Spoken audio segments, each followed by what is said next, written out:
Ici, là, un corps, immobile, assis, ramassé, replié sous lui, à ne pas frôler, pas effleurer, pas rencontrer de ses pieds le sol.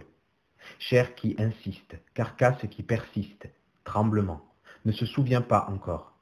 Possibilité du mot, un rien, un son, un crissement. Tentative poussée de l'air du dedans vers le dehors.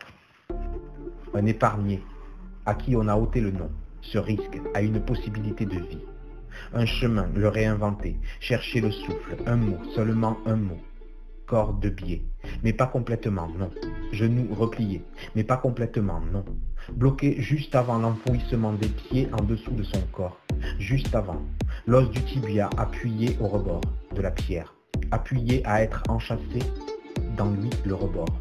Mains enfoncées, jointes, serrées entre les cuisses remontées, épaules serrées, visage de profil mais pas complètement, non. Attiré, tiré, tiré vers vous mais retenu.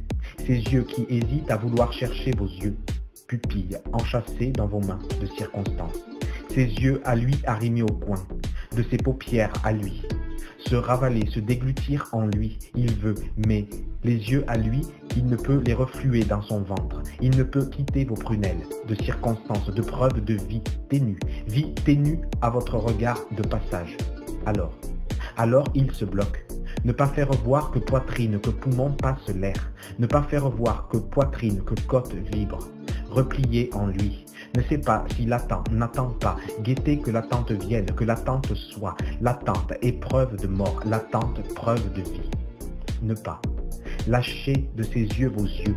Attendre que vos pupilles enchâssées dans vos mains, repliées, le débarrassent maintenant.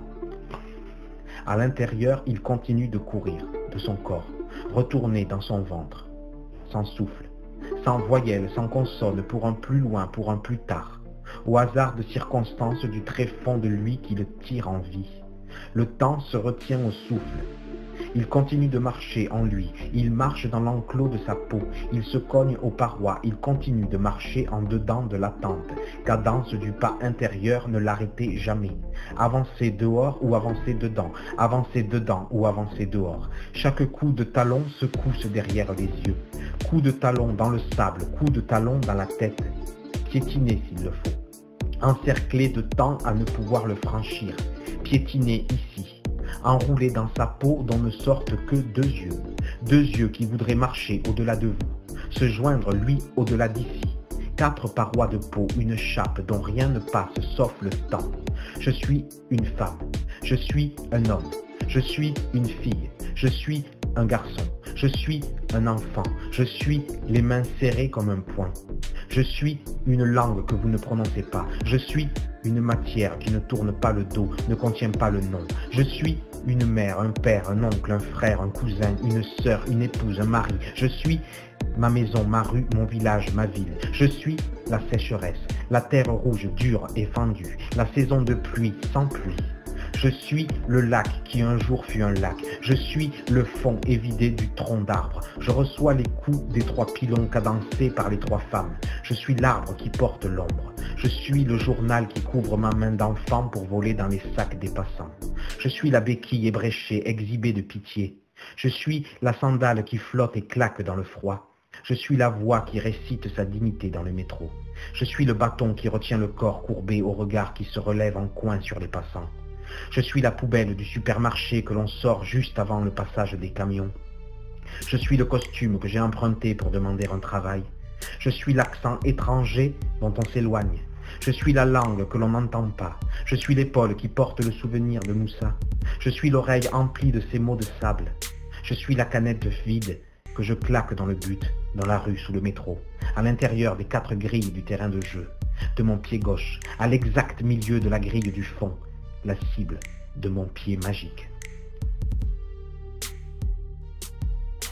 Et attention à la trajectoire, Fabien. Extérieur du pied. Et but. Extérieur du pied. Quel extraordinaire frappe. Extérieur du pied. Il s'est mis pratiquement face au ballon. Et un but sensationnel. La façon dont il s'est placé devant le ballon laissait augurer qu'elle allait frapper de l'extérieur du pied. Et il a mis un but d'une frappe somptueuse extérieure du pied qui contourne le ballon. Regardez, on croit qu'elle va sortir. Et avec l'effet, elle touche l'intérieur du poteau. But somptueux de Roberto Carlos. Effet incroyable donné à ce ballon par la frappe de Roberto Carlos.